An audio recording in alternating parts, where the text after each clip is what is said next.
Sir ఇప్పుడు పాత సినిమాలు రీ రిలీజ్ల వల్ల కొత్త సినిమాల థియేటర్లు అనేవి కొంచెం ఇబ్బంది పడుతున్నాయి అని చెప్పేసి ఇంత ముందు కూడా కొంతమంది ప్రొడ్యూసర్స్ కామెంట్ చేశారు. సో ఇప్పుడు కలేజా రీ రిలీజ్ అనేది మీకు ఎంతవరకు ఎఫెక్ట్ పడింది?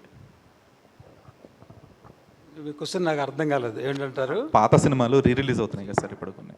సో రీ రిలీజ్ల వల్ల ఆ సినిమాలకు వచ్చినంత ఆడియన్స్ ఇవన్నీ కానీ కొత్త సినిమాలు కొంచెం ఎఫెక్ట్ అవుతున్నాయి అని చెప్పేసి చాలామంది అంటా ఉన్నారు. సో ఇప్పుడు కలేజా రీ రిలీజ్ అయింది. కొంతవరకు అది కరెక్టే, కానీ ఏది మనం ఆపలేం. ఆడియన్స్ పాత సినిమా చూస్తారంటే వెల్కమ్, వాళ్ళు చూస్తారు, తప్పదు కదా. ఇది ట్రెండ్ ఆల్మోస్ట్ ఒక 1 year నుంచి స్టార్ట్ అయింది. అంతకుముందు ఇది ఎవరికి అలవాట్లేదు, ఇప్పుడు స్టార్ట్ అయింది. ఒకళ్ళు చేశారు కానీ ఇంకోళ్ళు చేసి నేను కూడా చేస్తాను మా బెంగాల్ టైగర్ తర్వాత తెలీదు. సో ఇది కొంచెం ఎఫెక్ట్ ఉంటుంది, but we can't help it, అది తప్పదు. ఆడియన్స్ ఇది చాయిస్, వాళ్ళు ఏ సినిమా చూడాలనుకుంటే చూస్తారు. పాత అంటే పాత చూస్తారు, ఇప్పుడు కరెంట్ అంటే కరెంట్ చూస్తారు, లేదా ఇంకో దానికి వెయిట్ చేస్తారు. సో ఇదంతా ఆడియన్స్కే మనం ఇచ్చేస్తాం అన్నమాట ఫ్రీడమ్, అది మనం ఆపలేం.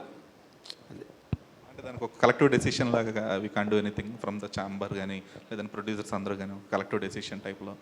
ఇది అంటే పెద్ద సినిమాలు కానీ లేదంటే సినిమాలు రిలీజ్ లేని టైంలో రీ రిలీజ్లు చేసి కొత్త సినిమాలు వచ్చిన టైంలో దాన్ని అవాయిడ్ చేసే అవకాశం ఏమన్నా? ప్రతి వారం ఏదో కొత్త సినిమా రిలీజ్ అవుతుంటుంది.